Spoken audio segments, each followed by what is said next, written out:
Hey, it's your boy, friend Tinoco again, coming at you from North Memphis, telling you this time something you probably don't want to know and probably not necessarily need to know, but because I am going to put on a different hat today.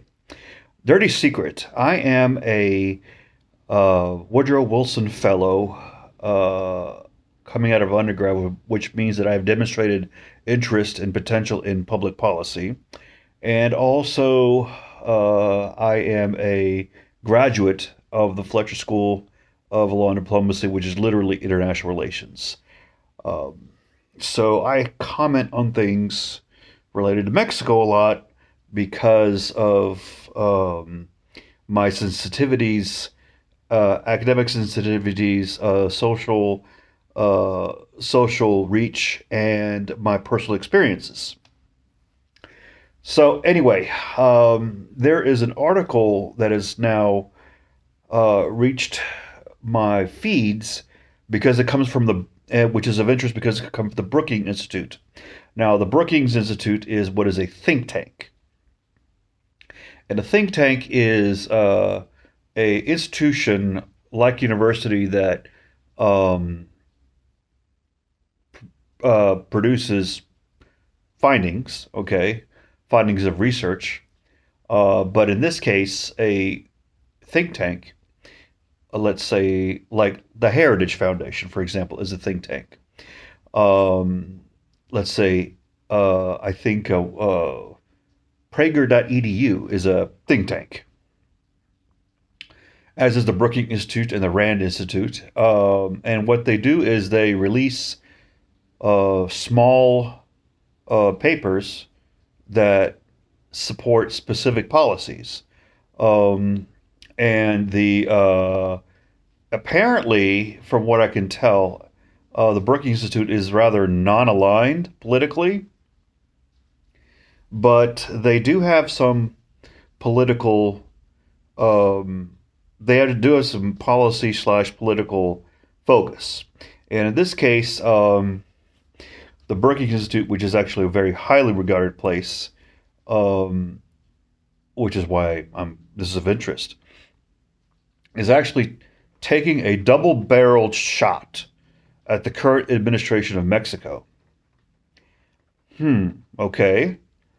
Um, Now, what this tells me is that they are, and they are nonprofit, and they take donations, which doesn't necessarily mean they're completely not without the profit motive, but when certain economic interests um, call for an articulated justification of certain policies, they will turn to think tanks like these to produce uh, basically certain findings for policy responses to social issues or political issues or security issues. And so we're going to look now, and it's not a very long one, but I'm going to kind of take it apart.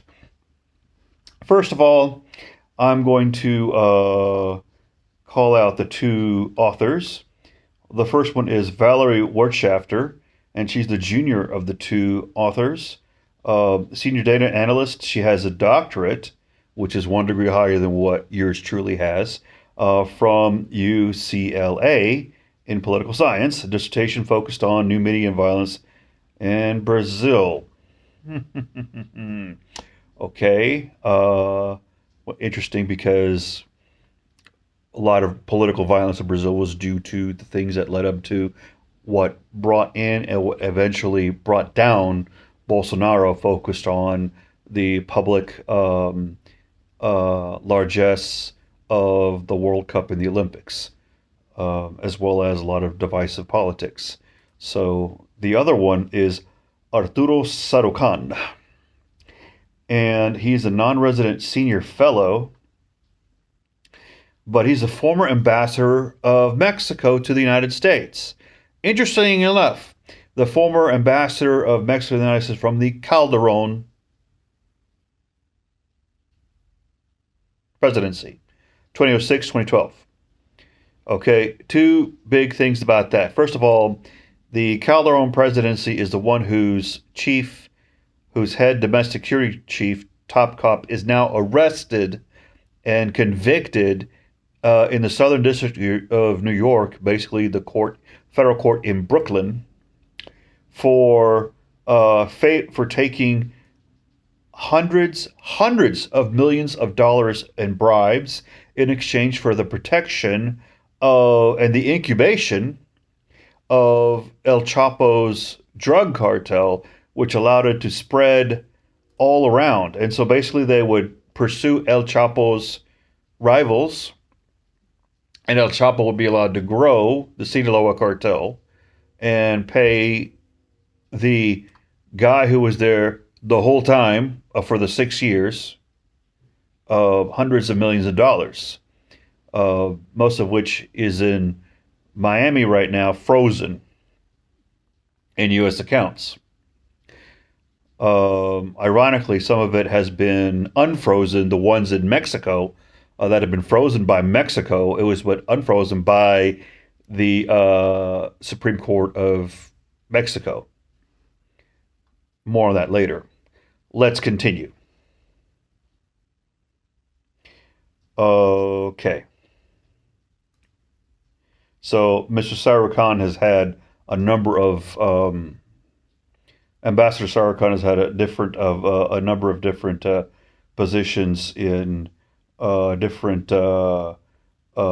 think tanks, initiatives, and the like, and obviously probably toting the line of his boss, President Calderon, who is awaiting some shoe to drop for him to be arrested and been sent to either Mexico or the United States or the International Court of Justice, specifically International Court of Justice, The Hague, for his crimes against humanity, for participation in the Fast and Furious campaign, which even Republicans are very aware. So let's read this relatively short article.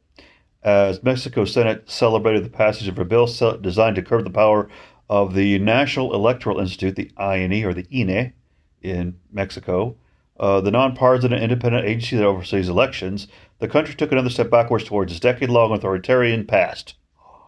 All right, so they're already signaling that they don't like what's going on with the Mexican scaling back with the INE. Despite corruption, violence, and inequality, Mexico has functioned as an electoral democracy for nearly 3 decades. Okay, with political competition and vibrant civil society, much of that success is due to the INE.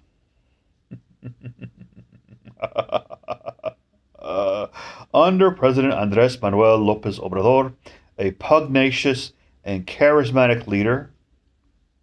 Pugnacious? Okay. Pugnacious means he's, in his mind, is that he's undiplomatic and will tell you what you're doing wrong straight to your face. Okay. Swept to power in 2018, Mexico's independent institutions are slowly losing their ability to serve as a counterweight to the executive. Now, hold on. In Mexico, you have, similar to the United States, an executive, a judiciary, and the legislature. They even a bicameral legislature. It's actually very similar to the United States. So it's fine to have a federal, electoral system. There's advantages of that. And one of the advantages is that it can flatten all the norms around the country. And second of all, it can command the funding to ensure those norms are followed. All right. But there are disadvantages. And the Mexican case bears it out. Mexico's independent institutions are slowly losing their vegetation. Oh, yeah. Okay, so in other words, wait a minute. My point was the INE, an electoral institute, is not necessarily a counterweight to executive power, right?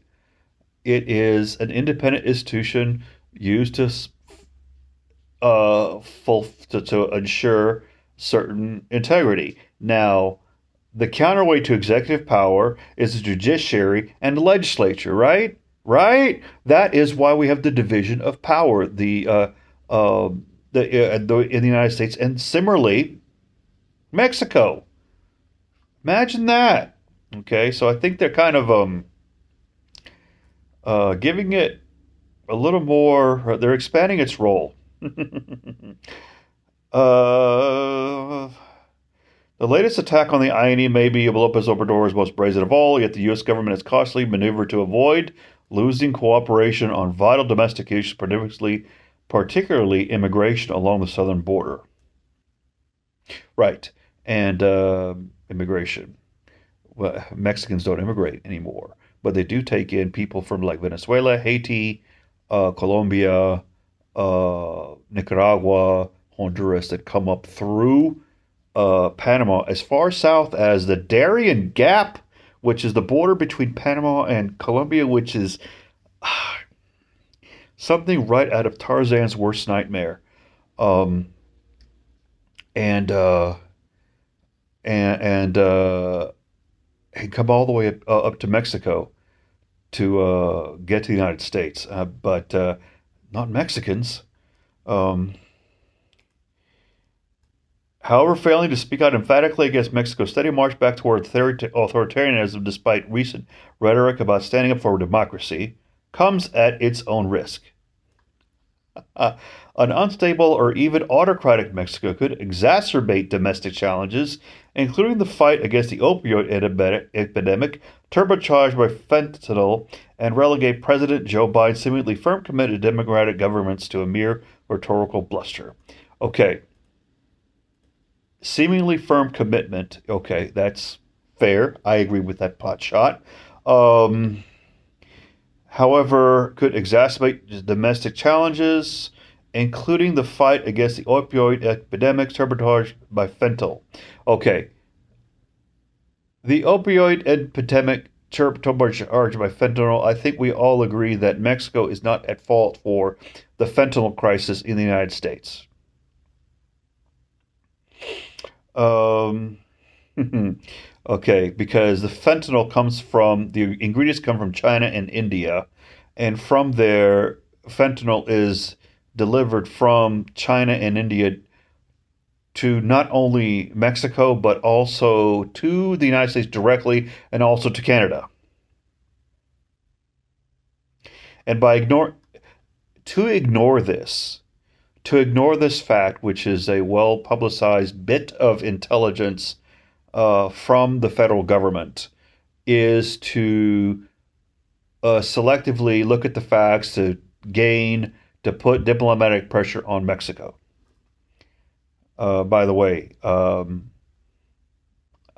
yeah, all the users are mainly all the users of the United States. That's another matter that's we can all agree on.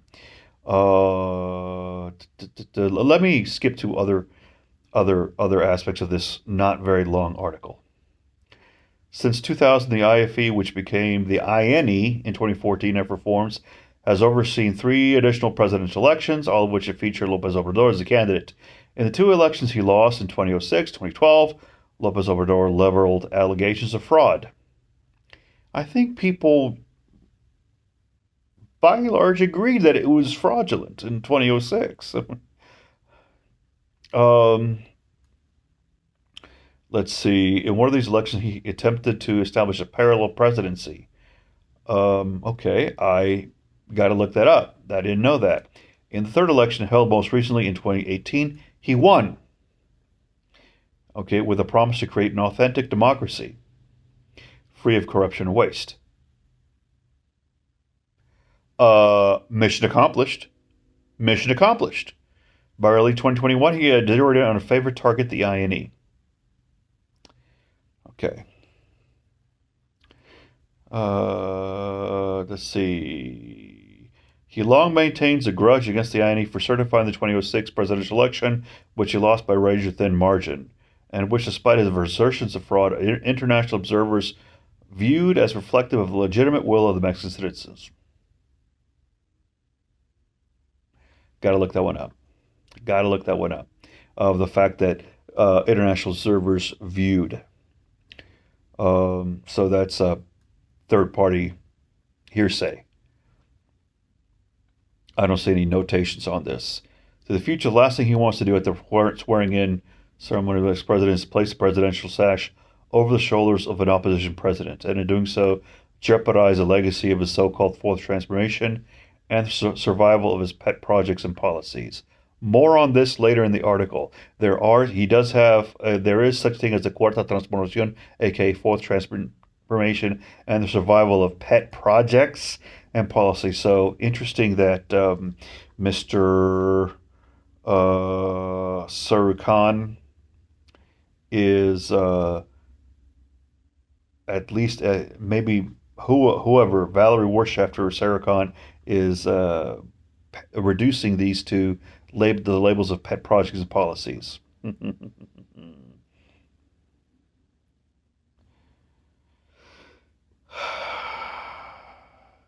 In the first iteration of the proposed reforms, Lopez Obrador sought to dissolve the nonpartisan INE and replace it with elected body or largely chosen by the executive, among other drastic changes. No. Elected body largely chosen by the executive. Seems to be a contradiction there. That's not what I recall. Initial proposals sparked widespread protests in Mexico in November, leading Lopez Obrador to rail against the measure's opponents as mostly racist, classists, and big hypocrites, and organized counter-protests days later. The counter-protests that were days later on days' notice were so much bigger than the protests, which were, in fact, very, very mean-spirited. One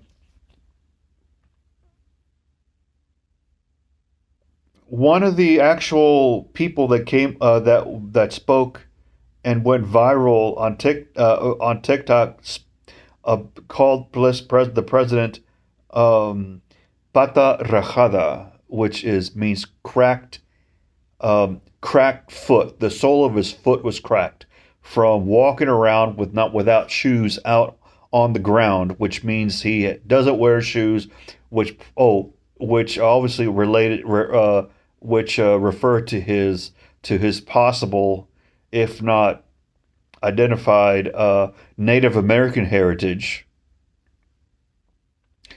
Actually, he was called, this lady did in that rant call him an Indio de Mascupana, which I think is his hometown in Tabasco, the state of Tabasco, not the sauce. Yeah, racist, classist, and big hypocrites. Because, yeah, I agree.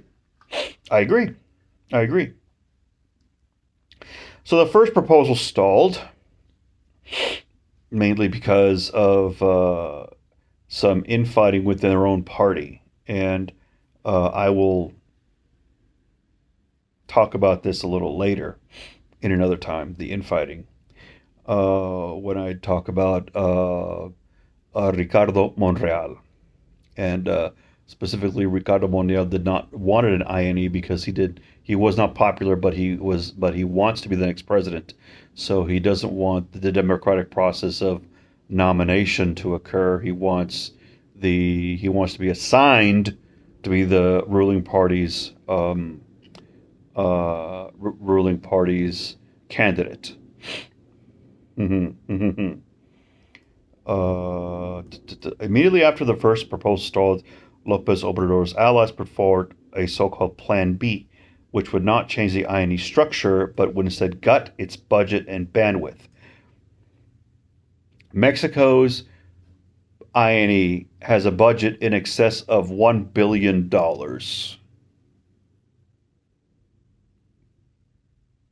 $1 billion. That is as much as the rest of Latin America for budget combined minus Brazil for elections. All right? It distributes money to the various parties of this $1 billion also to conduct the elections so that they don't necessarily have to pay for get corporate influence. But the champions of the INE were corporations, were very well-to-do individuals, were opposition parties that weren't going to get votes to justify the budget or the accreditation, and also the United States Department of State. If the United States Department of State weighs so hard in a certain in this agency, it signals to me that the agency is there specifically to barter in international influence, and rig elections. Look at the people who are there to, instead of it being the will of the people, it is to be a unfair referee. Because if it was just the will of the people, then the United States and the USA were considered a democracy, where if instead of having the INE be staffed with partisan political appointees, they would want the INE, I guess, to be staffed with elected people, right? That represent a distribution of votes from a real, that are represent proportionally to the actual party instead of some sort of a weighted towards minority. Anyway, goodness gracious. I'm going off. The budgetary constraints will have the downstream effects hindering elections officials' ability to update voter registration lists. I'm sorry. These guys in the INE, some of them, the council, get paid several times, like 2 or 3 times worth what the president gets paid.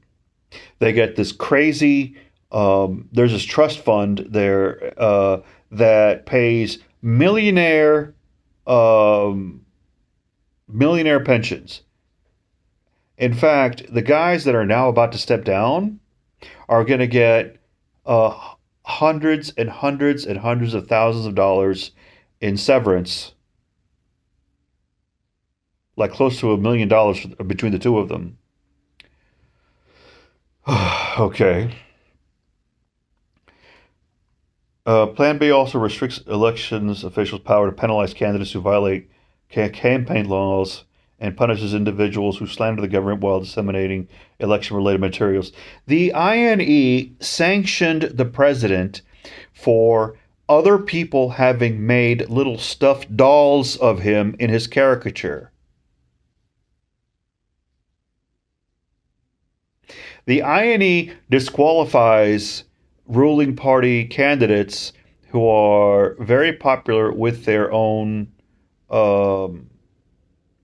with their own state in favor of opposition party candidates. There would be 2 more states. Mexico has about 21 of the 31 states plus the federal district, plus Mexico City, ruling party governors. And so, but 2 of them, but there would be 2 others, but for the meddling of the INE.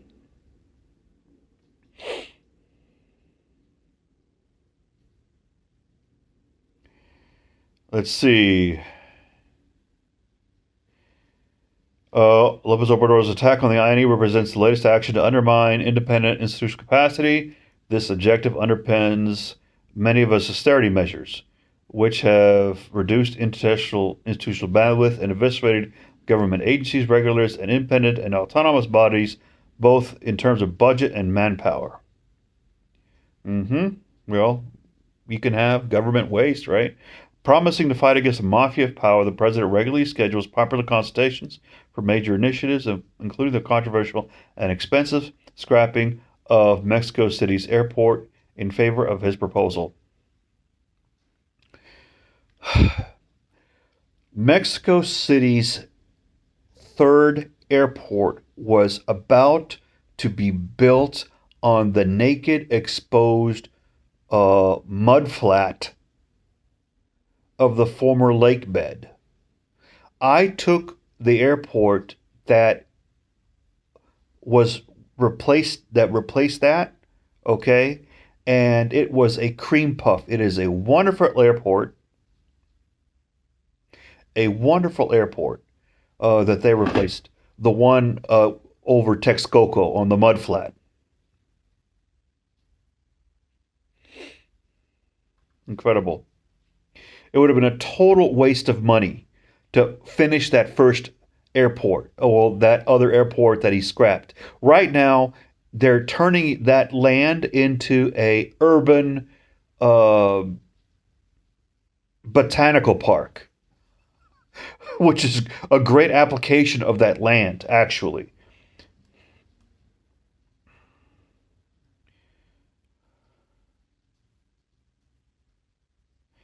He also holds daily press conferences to speak directly to the people, which often last over 2 hours. During this time, he harasses independent journalists and opposes his political agenda as corrupt cretins. Because they are. Okay, this ambassador works for El Universal. El Universal basically has proven to be an opposition, uh, pro laissez-faire capitalist paper, whose advertisers are um, beholden. No, whose advertisers basically manipulate the editorial content. This paper has been, among others, has been implicated in the in of payments by El Chapo, or originating from El Chapo, to report on certain gang activity, not report on certain gang activity.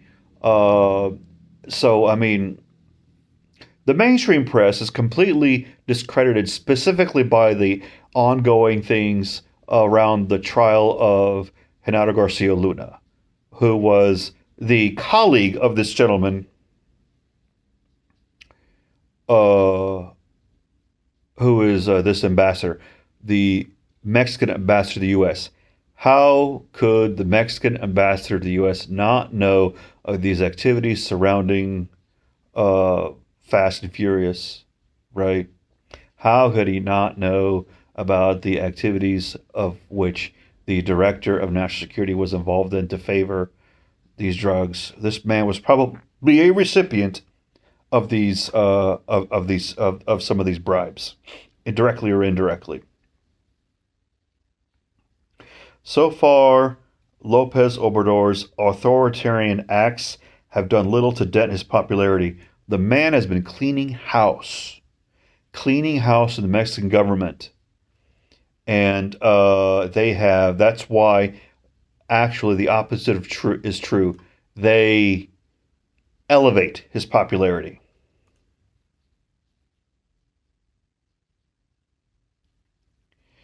Although members of the U.S. Congress from both parties quickly criticized the attack on Mexico's election process, there was no attack on the election process. There is no attack on the election process. The Biden administration has responded too cautiously. Okay, when the State Department eventually commented that well-resourced independent electoral systems, which we don't have, which we do not have in the United States, we do not have an independent electoral system, and respect for judicial independence,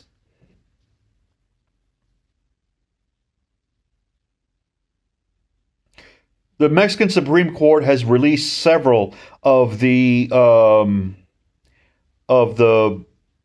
gangsters that the army has prosecuted, and even lost lives seeking to getting, not prosecuting, but arresting.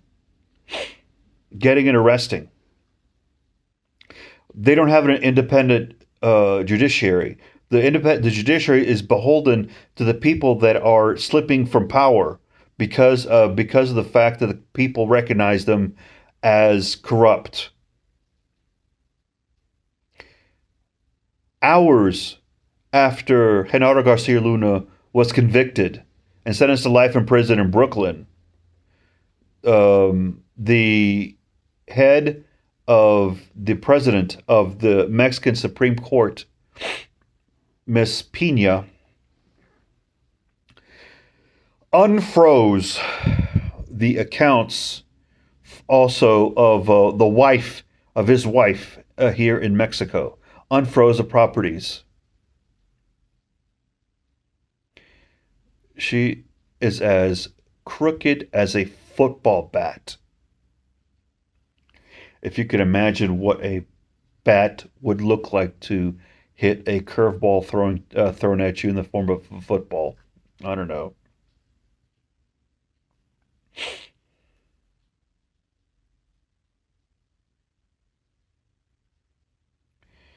Uh, Rather than violent insurrection, it is often the slow, systematic co-optation of institutional checks on the executive that facilitates democracy's demise. Wait, are you talking about the United States or Mexico? But enough about post 9/11 and the Patriot Act. Okay, whatever. Thus far, the Biden administration public approach to Mexico has failed to push back against these warning signs.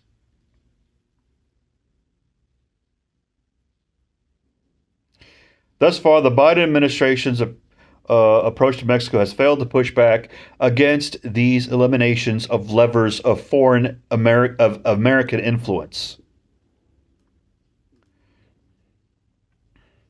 Without firm international condemnation, it is unlikely that Lopez Obrador's attacks on the INE will be his last on Mexico's independent institutions before the 2024 presidential elections. Okay, well, the labels are wrong, but what he's saying is correct, or they're saying is correct, particularly as the United States and other countries in the Americas seek to fortify their own democracies. No, that's not what's going on. They ignore the threat to Mexico's independent institutions at their own peril. Institutions. Authoritarian regimes around the world will reap the geopolitical, strategic, and ideological benefits of a less democratic and more insular Mexico. Mexico is more democratic and more open. Mexico has got Mexico is number 2 in tourism in the world, second only to France. Mexico is a leading recipient of foreign direct investment.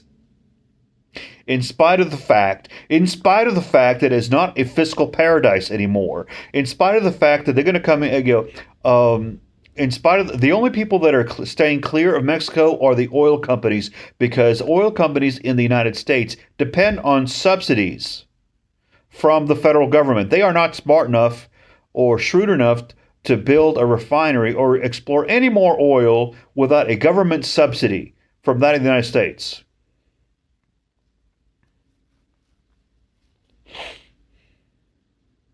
Anyway, I know this video is very long, but these people have PhDs. They wrote this article that it takes about 10 minutes to read in its entirety. And they come from a very, very prestigious institute, policy institute.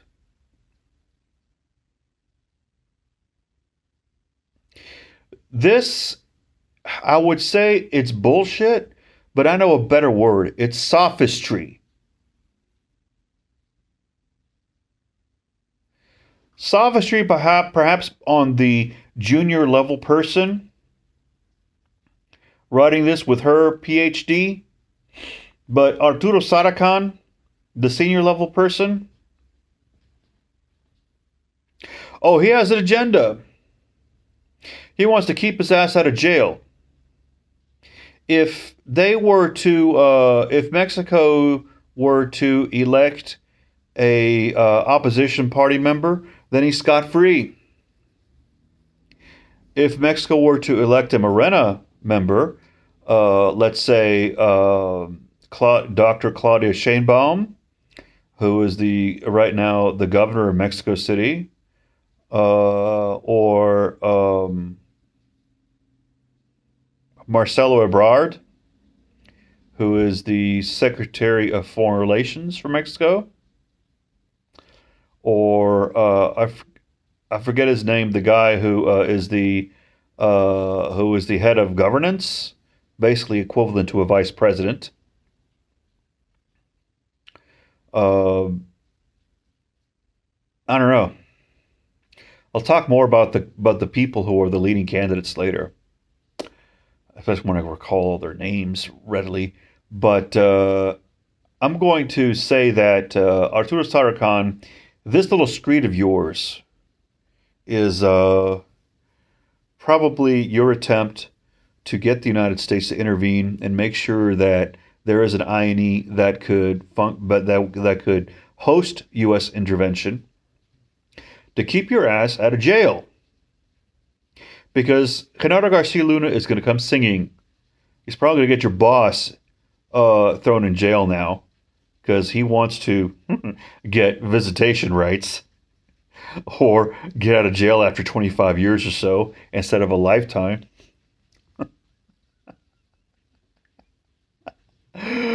These people. The problem is that he's running for the Brookings Institute,